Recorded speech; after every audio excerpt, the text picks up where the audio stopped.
Dalam Al-Quran surat Al-Qasas ayat 68 Allah berfirman, wa rabbuka yakhluqu ma yasha wa yakhtar ma kana lahumul khiyarah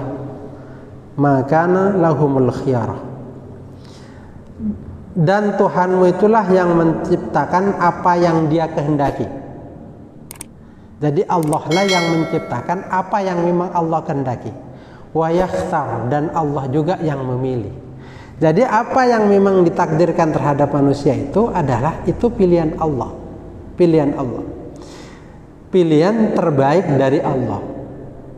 Nah, seumpama keadaan itu tetap dalam keadaan itu, kita terima. Ternyata Allah merubah kemudian yang lebih baik, itu karunia Allah. Karunia Allah.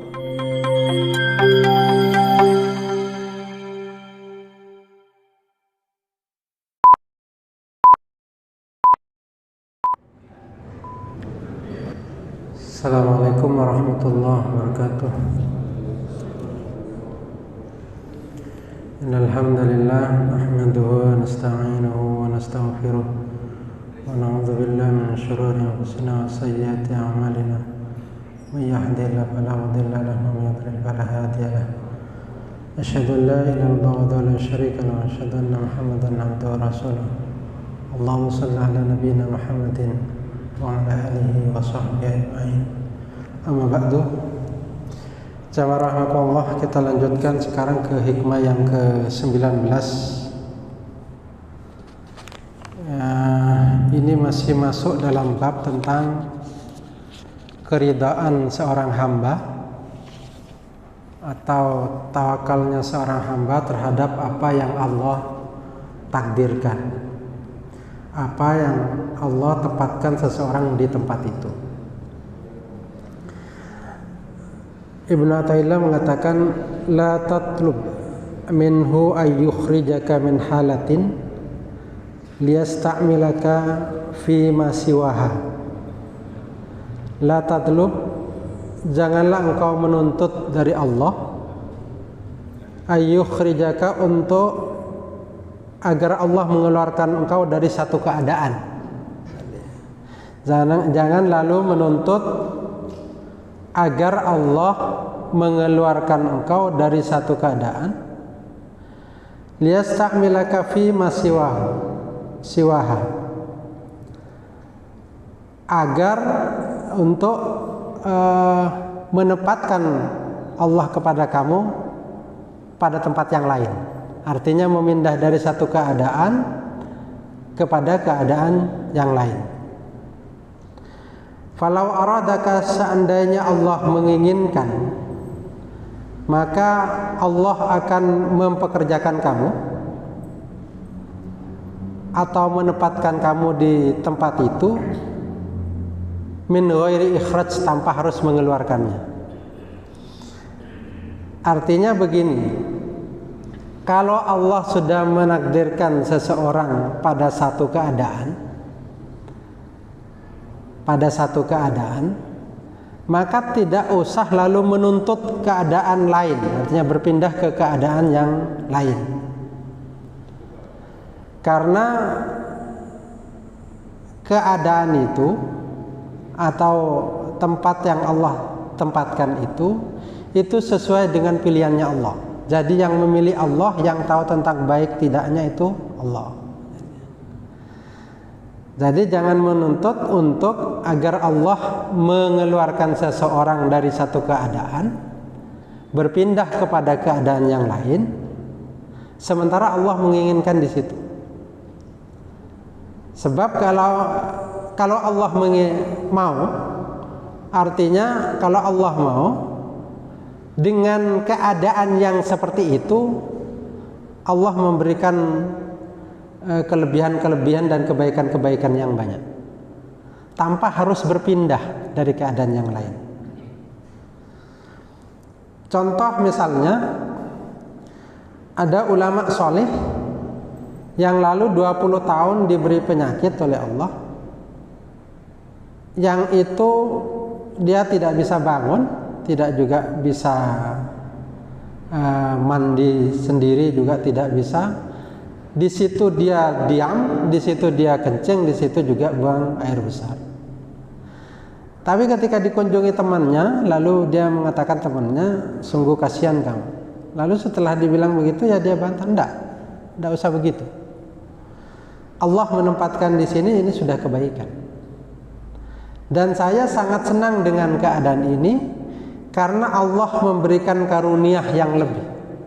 Karena setiap saat malaikat datang untuk menjenguk saya. Artinya Allah menempatkan di situ dan Allah memberikan kebaikan di situ.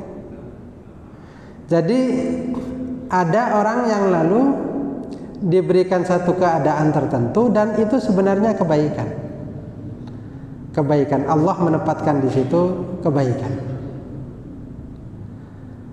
Jadi oleh karena itu ketika kita misalnya diberi satu keadaan, apakah itu sakit, itu tetap kita tidak mengeluh. Artinya tidak mengeluh dalam rangka, artinya dalam artian bahwa itu tidak mencela. Tidak mencelah kenapa Allah kok yang memberikan sakit kepada saya. Itu tetap diterima, meskipun lalu orang itu misalnya tetap berdoa. Maka dalam keadaan seperti ini, gimana dengan lalu posisi lalu orang berdoa misalnya? Berdoa itu dalam rangka menselaraskan keinginan kita dengan keinginan Allah. Jadi ketika misalnya lalu kita diberi sakit oleh Allah, berdoa, bukan kita menuntut agar kita lalu menuntut sedemikian agar mendekati Allah agar kita disembuhkan, agar menselaraskan keinginan kita itu dengan keinginan Allah. Artinya ketika Allah memberikan dia penyakit, lalu kita itu diberikan rasa tenang dan nyaman oleh Allah. Ketika kita misalnya diberi kekurangan, artinya rezeki pas-pasan misalnya, lalu kita tenang dengan itu, karena itu adalah memang yang diinginkan oleh Allah. Nah, disinilah yang dimaksud intinya bahwa hikmah ini adalah bahwa orang itu harus ridho dan tawakal terhadap Allah. Hatinya itu harus ridho apa yang memang Allah takdirkan. Maka kalau di sini adalah dikatakan bahwa orang yang lalu ridho dengan apa yang ditakdirkan oleh Allah, itu artinya orang yang ma'rifah kepada Allah, orang yang kenal kepada Allah. Artinya ketika Allah misalnya memberikan orang itu belum kawin, maka tidak menuntut kepada Allah agar dia kawin.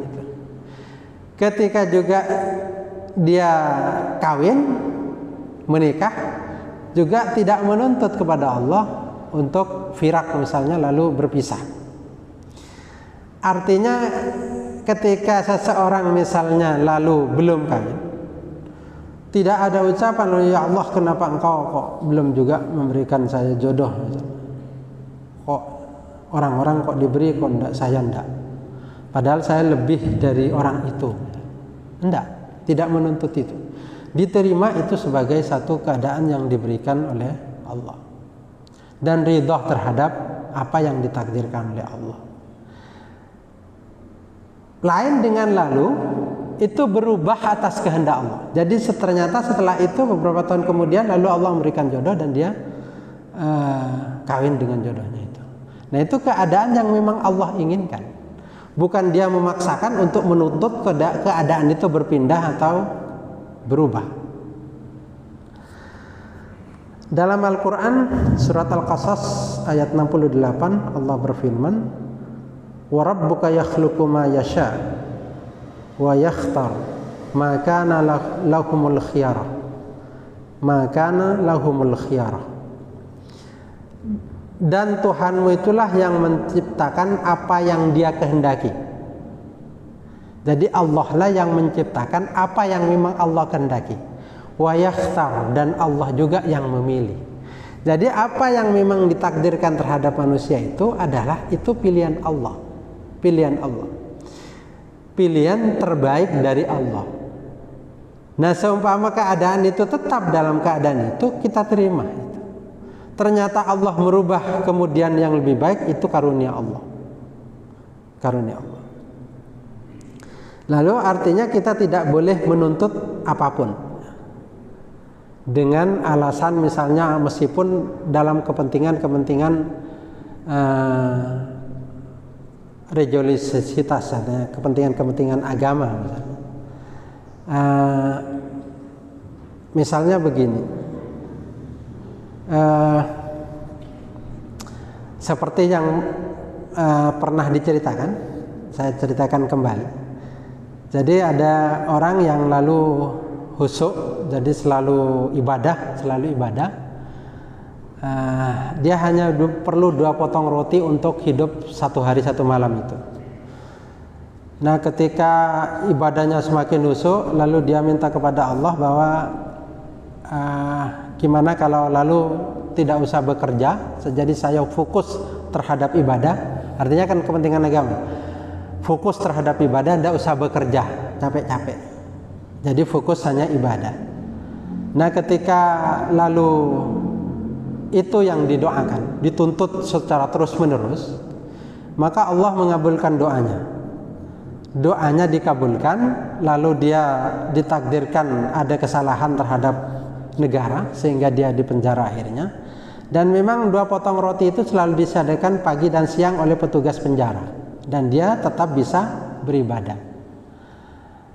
Nah, apa ucapan dia lalu? Oh, ternyata saya salah dalam menuntut itu. Lalu dia istighfar kepada Allah berulang-ulang dan menyesali semua itu, dan Allah menakdirkan dia bisa keluar dari penjara itu. Nah, artinya bahwa tetap tidak boleh menuntut sesuatu yang memang Allah menginginkan di situ, Artinya saya seandainya tidak bekerja bisa fokus terhadap ibadah. Atau misalnya seandainya saya tidak pengajian, misalnya kan saya bisa fokus baca Quran terus sholat sunnah sebanyak-banyaknya. Padahal itu sebenarnya untuk kebaikan. Nah, tetap artinya yang memang itu pasnya di situ, ya sudah diterima di situ.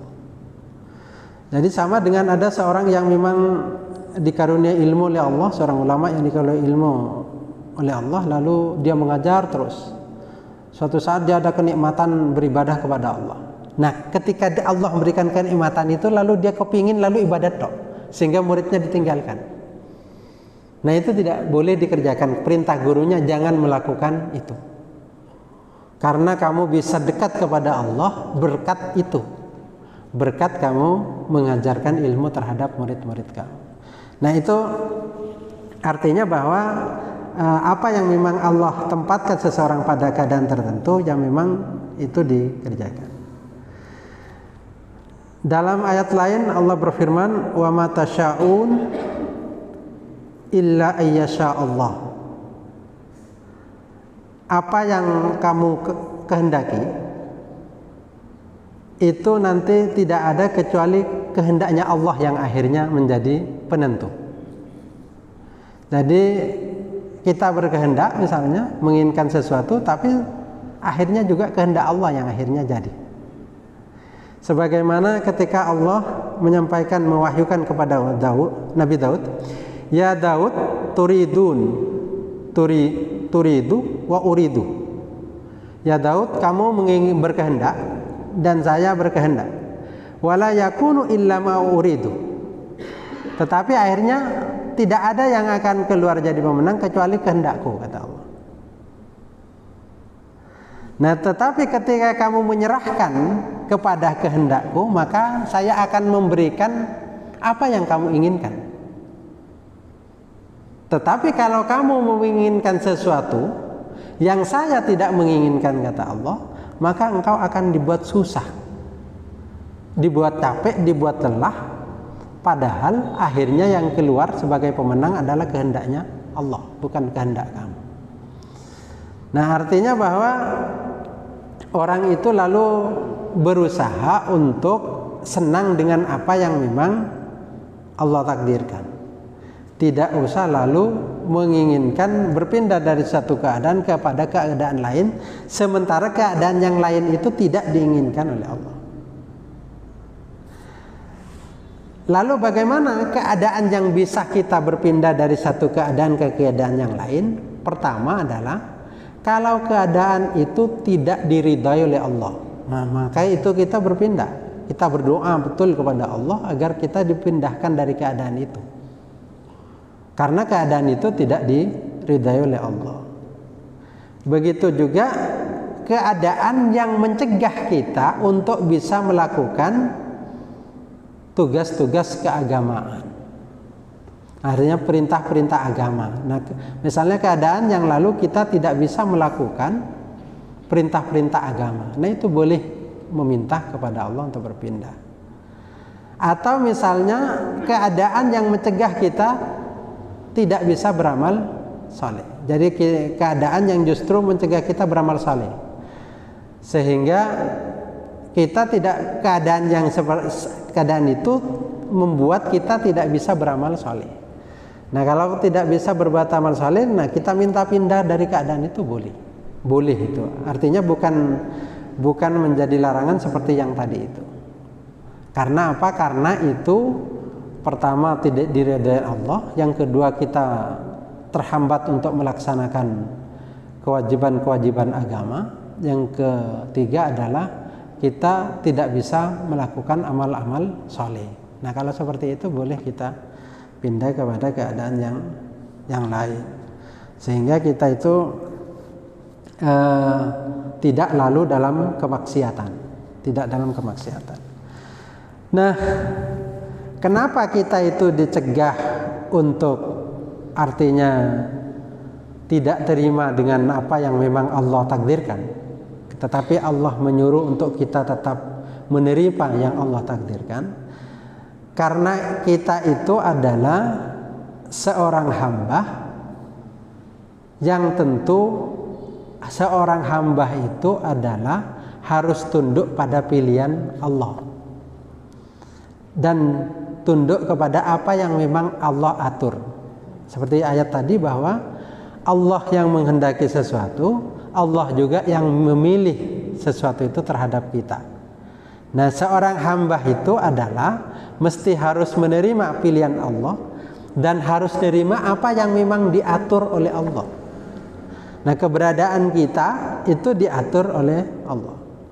Yang kedua adalah karena kita itu tidak tahu lijahlika bil masalih, karena kita tidak tahu dengan apa yang lebih maslahat, yang lebih baik dari kita.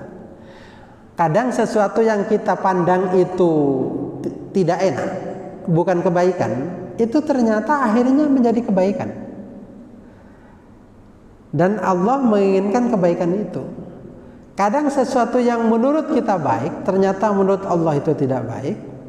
Akhirnya yang terjadi adalah memang itu bukan sesuatu yang kebaikan, karena memang Allah memandang itu bukan suatu kebaikan. Nah, kita tidak tahu seperti itu. Misalnya kita diberikan satu cobaan oleh Allah misalnya. Nah, kita tentu mengatakan bahwa itu adalah sesuatu yang membuat kita sulit, madarat, dan mungkin sesuatu yang dianggap mencelakakan kita. Tetapi di satu sisi Allah itu memberikan itu demi kebaikan kita,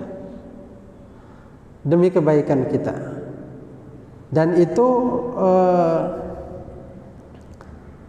artinya bahwa kita itu harus menerima apa yang Allah takdirkan, karena memang kita tidak tahu mana yang lebih baik, mana yang lebih maslahat bagi kita, bagi kebaikan kita.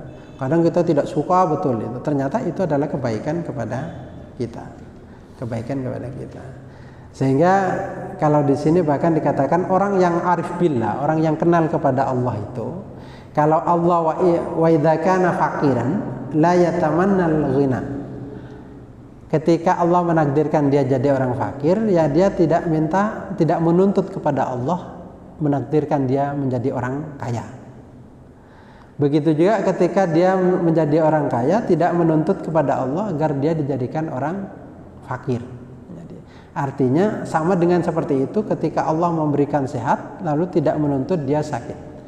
Kalau diberi sakit juga tidak menuntut kepada Allah agar diberi sehat.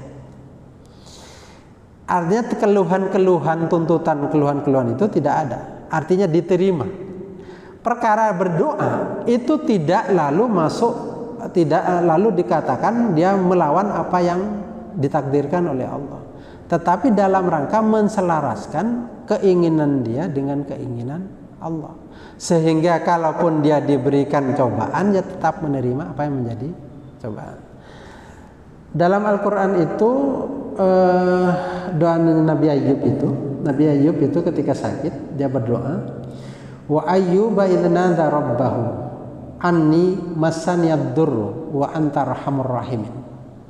Ini kita perhatikan doanya Nabi Ayyub ini indah. Dan Nabi Ayyub ketika dia bermunajat kepada Allah, kepada Tuhannya, dia mengatakan ketika dia penyakit di seluruh tubuhnya, lalu dia mengatakan anni massaniyad durru. Jadi saya itu ya Allah ditimpah kesulitan, yaitu penyakit. Wa anta arhamur rahimin, sedangkan engkau itu Dat yang maha kasih sayang. Dat yang maha kasih sayang. Coba permintaannya Nabi Ayyub. Nabi Ayyub tidak mengatakan ya Allah sembuhkanlah saya dari penyakit ini, enggak. Dia hanya mengatakan ya Allah bahwa saya ditimpa kesulitan yaitu berupa penyakit. Wa anta arhamur rahimin, sedangkan engkau itu zat yang maha kasih sayang. Nah itu kan sebenarnya kalau lalu agak didalami kan sebenarnya sama dengan minta sembuh sebenarnya, tapi kan caranya lain. Artinya dia ingin mengatakan kalau sembuh yaitu sembuh dalam rangka kebaikan. Kalau itu penyakit, ditimpa penyakit, tetap penyakit itu adalah karunia Allah dan itu pilihan Allah. Jadi itu maka orang yang dekat kepada Allah, apapun yang dia terjadi pada dirinya, ditimpa oleh Allah, itu tetap bersama Allah. Jadi tetap bersama Allah. Jadi pikirannya, hatinya itu tetap bersama Allah. Artinya kalau lalu dia dirubah ya memang itu keinginan Allah dan dia senang. Kalaupun dia tetap ditimpah dengan seperti itu, maka dia tetap bersama Allah.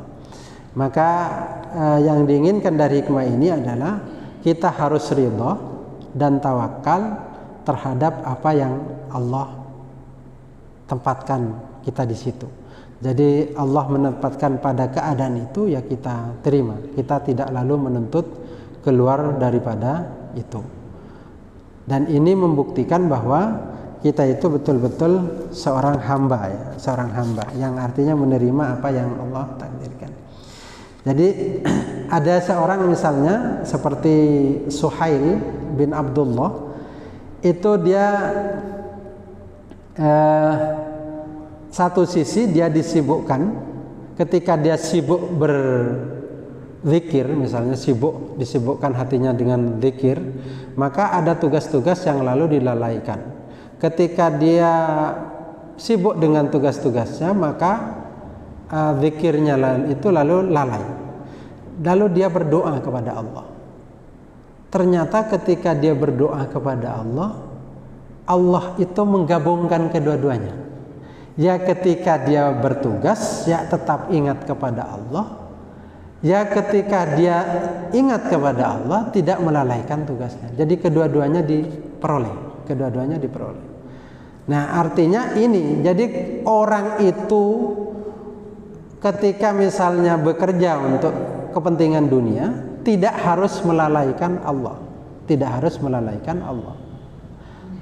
Ketika dia ingat kepada Allah, tidak lalu melalaikan apa yang memang harus dikerjakan untuk kepentingan kebaikannya ketika dia hidup di dunia.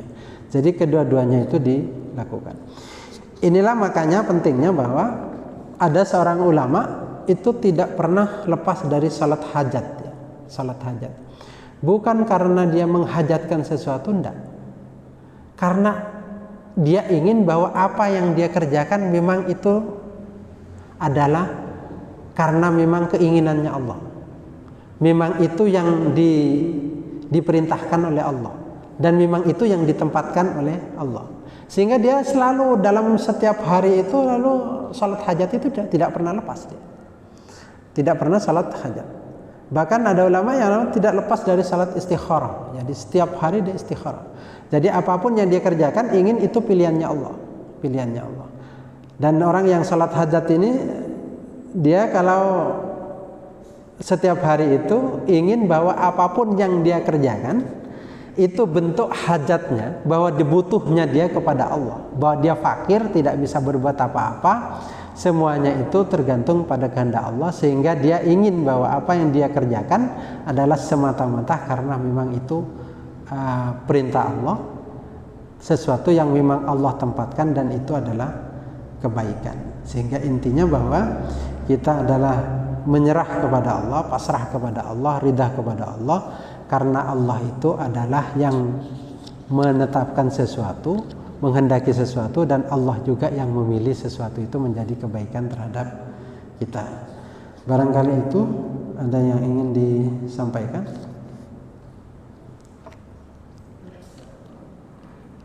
Ya. Ya.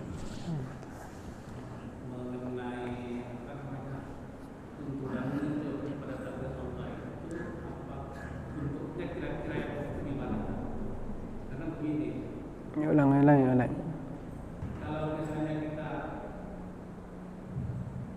Kalau misalnya kita ditakdir sakit, ya, lantas kita berusaha untuk berobat, kemana-mana kita cari obat. Apakah dengan cara bisa kita berobat itu kita berobat atau istilahnya menuntut pada Allah hati dari kita? Itu kita terlalu jelas tentang ya. Yang kedua, korelasinya sebagai apa hubungannya ayat yang tadi yang disebutkan dengan ayat yang ada ayat yang dulu nohala yuwa yuwa Ya. itu kan bentuk usaha. Nah, jadi kita itu intinya nanti kan misalnya kita sudah berusaha nah sekarang itu sudah kita menyerah. Tapi kalau memang awalnya kita masih katakan sudah dikasih takdir awal itu usaha. Artinya kita bukan menuntut, diberi kesempatan untuk berusaha. Ketika dimana-mana bisa menyelesaikan atau tidak tercapai apa usaha kita, tetap kita nanti mungkin itulah yang terbaik. Kira-kira yang bohong itu gimana? Ya. Pertama tentang bagaimana dengan kita berobat itu. Pertama begini, kita kena penyakit kita terima sebagai itu adalah takdirnya Allah. Karena terima sebagai takdirnya Allah itu ridho terhadap Allah, apa yang Allah takdirkan. Sudah, artinya kan hati kita kan tenang karena sudah ridho terhadap penyakit yang Allah takdirkan. Sampai di situ dulu kita ridho, sudah senang. Artinya lalu tidak lalu marah-marah, mangkel, kenapa saya kok sakit? Kenapa kok Allah memberikan penyakit? Enggak, tapi senang. Ini karunia Allah. Tentu Allah memberi ini adalah kebaikan.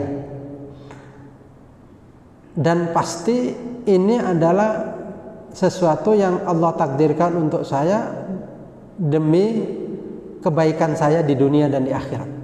Itu dulu. Artinya senang dulu, senang.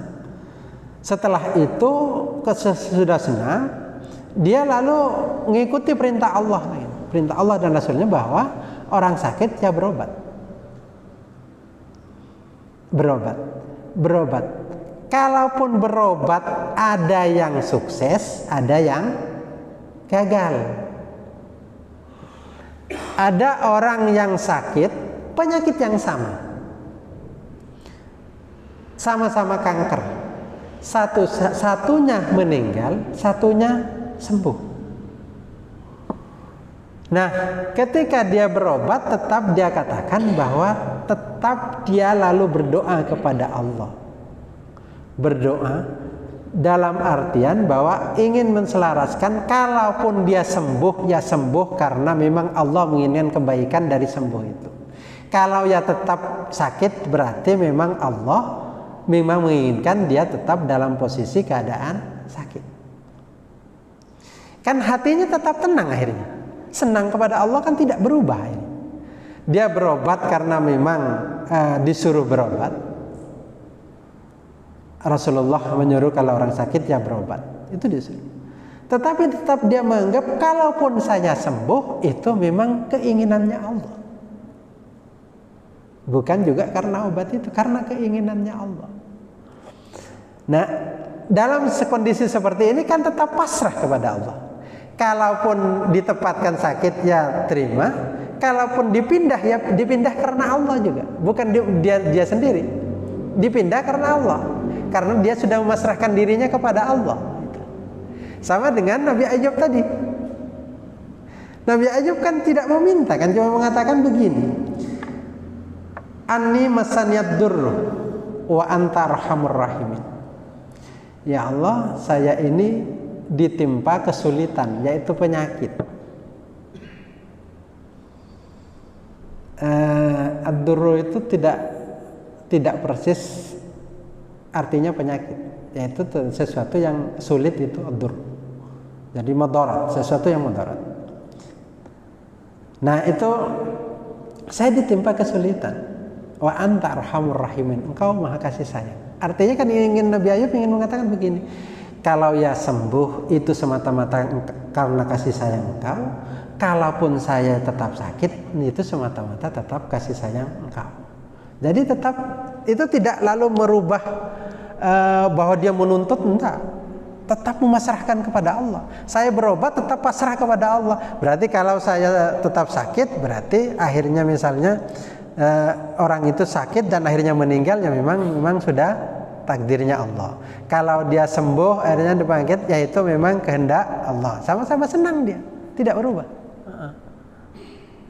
Tentang itu yang bahasa timpa itu seorang orang bukan kepada Allah.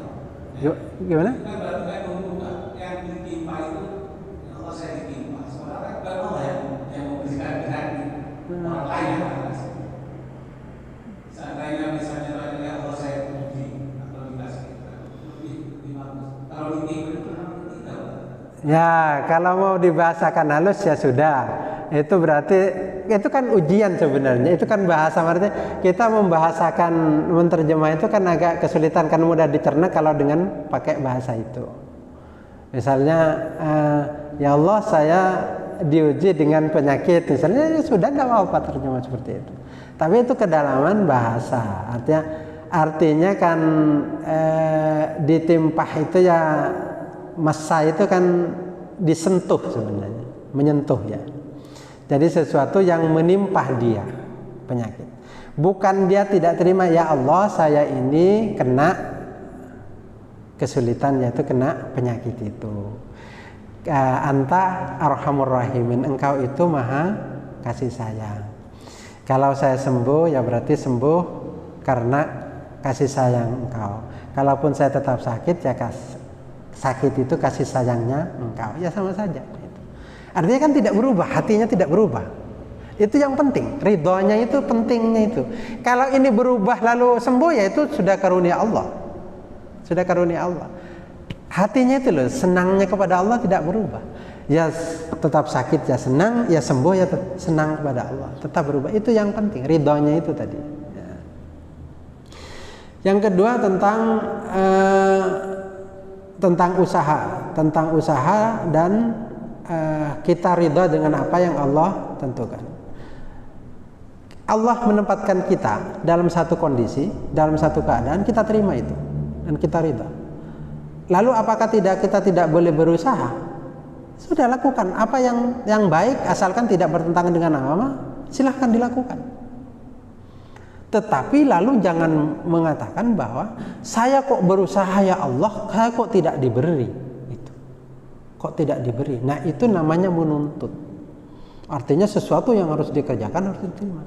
Tetapi kalau lalu orang berusaha dengan sungguh-sungguh, kok ya ditempatkan tetap oleh Allah, ya berarti dia Itu yang Allah takdirkan. Dia suka dengan itu. Kalau dia berubah misalnya, ya sudah. Itu dia memang itu yang Allah mau berarti. Nah, jadi orang itu dalam posisi bahwa hatinya itu tidak berubah. Mau dikasih apa saja ya tetap berusaha. Sehingga pikirannya begini, Pak. Saya melakukan ini karena memang Allah menakdirkan seperti ini. Berhasil atau tidak berhasil bukan karena saya, tetapi karena Allah. Karena Allah memberikan keberhasilan itu. Kalaupun tidak berhasil, berarti memang itu yang dikehendaki oleh Allah. Tidak lalu menuntut harus berhasil. Tidak lalu harus menuntut harus berhasil. Sama dengan orang berobat, tidak menuntut harus sembuh. Tetapi paling tidak mengerjakan yang apa yang Allah perintahkan. Usaha itu kan perintah, ya sudah kerjakan itu. Tapi ya senangnya hati terhadap Allah, Allah menempatkan dalam keadaan tertentu itu kita tidak berubah itu. Itu yang penting. Jadi hikmah yang ke-19 ini intinya bahwa kita menerima apa yang Allah takdirkan, tetapi berusaha untuk Allah memberikan yang terbaik tidak apa-apa, tetapi jangan menuntut harus terpenuhi. Sehingga tidak muncul begini, ada seorang anak yang lalu berdoa kepada Allah, berusaha keras. Lalu dia mengatakan, "Ya Allah," disampaikan betul. Saya sudah salat tahajud, saya sudah salat hajat, bertahun-tahun saya salat tahajud, bertahun-tahun salat doa. Doa saya satu cuma, tapi kenapa engkau tidak mengabulkan? Nah itu kan namanya kan orang makhluk yang kurang ajar itu kan sama Tuhannya itu. Padahal Allah menempatkan di situ itu yang terbaik, gitu. Yang terbaik.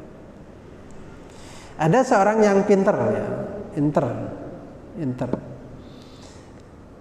Masuk YN dia tidak lulus.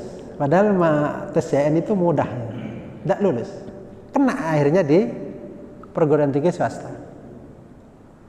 Setelah dia ditakdir di situ, dia tekuni itu dan dia terima sebagai takdir Allah. Karena dia pinter ya, takdir Allah sudah. Lewat jalan itu, dia akhirnya ditakdirkan oleh Allah, disekolahkan oleh lembaga itu ke luar negeri. Terus sampai doktor sampai selesai. Dan akhirnya dia jadi dosen di situ. Itu awal mungkin orang mengatakan, kenapa Allah kok menakdirkan di situ? Gitu. Padahal itu jalan yang Allah pilih untuk kebaikannya. Ternyata memang itu kebaikan betul. Gitu. Sehingga oleh karena itu sebagai seorang Muslim itu, seorang beriman itu kan menakjubkannya kata Rasulullah begini. Ketika dia diberikan karunia oleh Allah, dia bersyukur. Ketika dia diberikan cobaan oleh Allah, ya bersabar. Bersabar itu kan artinya senang. Kalau orang bersabar koyak tidak senang, itu bukan sabar namanya itu. Bertahan itu namanya. Bertahan. Nah, kalau orang sabar itu diberikan cobaan oleh Allah, dia terima, dia senang, dia nikmati itu, harus sabar. Nah, artinya, tapi kalau lalu dia kok ya bertahan, tetapi lalu mencak-mencak, ya itu namanya bukan sabar. Nah seperti itu. Jadi karunia Allah itu luar biasa. Sebenarnya apapun yang Allah takdirkan, asalkan kita ridha, itu luar biasa kebaikan dari Allah. Apapun. Kita hari ini misalnya lalu kok ya diberi oleh Allah misalnya bisa khusyuk 3/4 dari salat kita. Ya kita senangi itu, kita senangi betul. Itu karunia Allah, itu karunia Allah. Jadi pasrahkan itu kepada Allah sehingga hati kita tidak berubah, senangnya itu tidak berubah. Yang penting itu senangnya kepada Allah itu tidak berubah. Masalah itu kalau kita kesenangan kepada Allah itu berubah, keridhaan kita terhadap Allah berubah. Barangkali itu ya.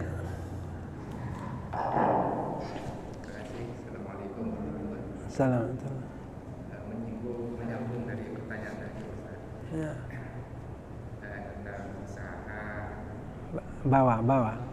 Bawa. Bawa.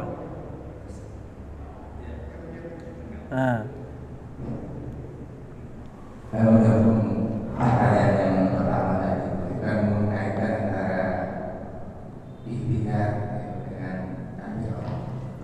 Kalau kita mencermati ini, saya kira kalau kita bahas satu persatu dan kita tidak mengaitkan dengan hal-hal lain, itu akan menimbulkan salah persepsi bagi kita. Ya. Jadi kalau di materi 18 ini artinya kita ini orang terhadap takdir Allah dan kita harus berprasangka baik terhadap takdir Allah. Karena takdir Allah itu lebih baik daripada apa yang kita lihat. Menurut kami mungkin alangkah ininya tidak semudah. Jadi ada ikhtiar, ada tawakal, terus ada qanaah dan ada prasangka baik terhadap takdir Allah. Dan ini harus dalam suatu kesatuan. Karena takdir Allah ini adalah suatu yang rahasia dan orang akan mengetahui ketika takdir itu sudah terjadi. Jadi orang itu bisa aja, karena takdir Allah itu rahasia. Seperti dalam Al-Quran itu diterangkan bahwa sesuatu itu mungkin baik bagi kamu, tapi bagi Allah tidak baik atau sebaliknya. Ini adalah taruhan bagi kita karena kita dikasih akal. Jadi ketika kita menerima suatu takdir di situ, kita tidak boleh hanya sekedar menerima orang. Jadi kita harus mengerahkan akal kita.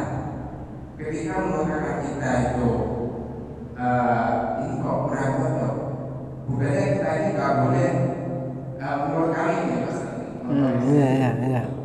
Bukan nggak boleh kita ini berusaha untuk berpindah dari takdir Allah yang ditakdirkan pada saat ini. Dalam artian bukan kita ini berprasangka jelek atau kita mengeluh terhadap kejadian saat ini. Artinya kita nggak boleh berputus asa.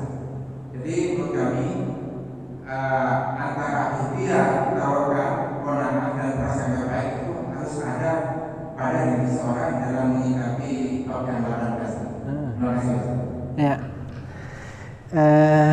Ini babnya bab tasawuf ya. Jadi agak mungkin dengan kajiannya kajian di tasawuf. Jadi begini. Apapun yang Allah takdirkan pertama itu kita qanaah, kita terima ya. Harus kita terima. Harus kita terima dan kita senangin. Kita senang. Ini takdirnya Allah. Nah, lalu kita akan berdoa. Apa fungsi doa? Doa menselaraskan apa yang diinginkan oleh hamba dengan keinginan Tuhan. Nah, setelah itu ada usaha. Lalu kalau usaha, selama kita itu nerima yang sudah ditakdirkan oleh Allah, itu artinya kita tidak menuntut. Berpindah itu tidak menuntut berarti gitu. Kita itu kalaupun dipindah, itu dipindah oleh Allah, bukan kita yang pindah. Tetapi kita cuma begini, sudah saya usaha misalnya, termasuk pergi ke dokter untuk mengobati, misalnya usaha. Tetapi sama sekali kita tidak menuntut bahwa saya harus sembuh, enggak. Tetapi tetap itu sudah pilihannya Allah, terserah. Itu. Sehingga apa? Sehingga pikiran kita adalah usaha yang dilakukan karena memang disuruh oleh Allah. Qanaah, menerima, ridha itu karena diperintah oleh Allah untuk kita ridha. Kedua-duanya kan jalan sama-sama perintah Allah. Perintah Allah, tidak perlu dipertentangkan itu. Jadi tidak perlu dipertentangkan, kita berusaha.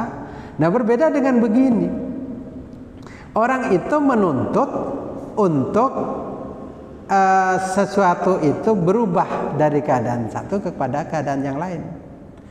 Nah, kalau lalu menuntut itu kan lalu berarti tidak ridho terhadap apa yang ditakdirkan. Tetapi kalau dia awalnya nerima, terus nerima dan selamanya dia nerima apa yang ditakdirkan, ya diberi oleh Allah, ya tidak dikabulkan oleh Allah, ya iya itu. Diberi sembuh dari penyakit, ya iya. Tidak diberi oleh Allah, akhirnya meninggal, ya juga senang. Nah, di sini saya ingatkan bahwa hati-hati ketika orang lalu sakit lalu sampai meninggal dunia karena sakitnya itu. Jangan sampai tidak ridho dengan penyakit yang Allah takdirkan. Kalau dia tidak ridho, berarti sampai meninggal pun dia tidak ridho dengan apa yang Allah takdirkan. Itu hati-hati di situ. Jadi apapun, makanya lalu orang itu diperintah terima takdirnya Allah, sehingga kalaupun tiba-tiba Allah mencabut nyawa kita dalam kondisi ridho. Tidak lalu terpikir-pikir, kenapa kok ya Allah tidak memberi, kenapa kok ya Allah tidak adil terhadap saya, kenapa ya Allah orang lain diberi kok saya tidak, padahal saya lebih hebat dari dia. Itu kan namanya tidak ridho. Nah, itu yang dihindari oleh Ibnu Athaillah dengan menyampaikan hikmah itu. Jadi tetap usaha, tidak bertentangan, tidak ada yang bertentangan. Cuma persoalannya kita nerima enggak? Gitu. Ada orang yang berusaha tapi tidak terima dengan apa yang sedang ditakdirkan. Nah, kalau orang nerima apa usaha dia ditakdirkan, dia berusaha, enjoy dia, senang dia. Seandainya orang sakit lalu menerima penyakitnya dan senang dia terhadap Allah, sembuhnya itu gampang, lebih gampang katanya dokter, kira-kira begitu. Karena jiwanya itu sudah tenang, tinggal jasadnya saja yang diobati karena jiwanya sudah enak. Itu barangkali itu mudah-mudahan berguna. Allahumma ja'alna wa azwajana wa auladana minas shalihin wal qawamin wal alimin ihdinas siratal mustaqim. Assalamualaikum warahmatullahi wabarakatuh.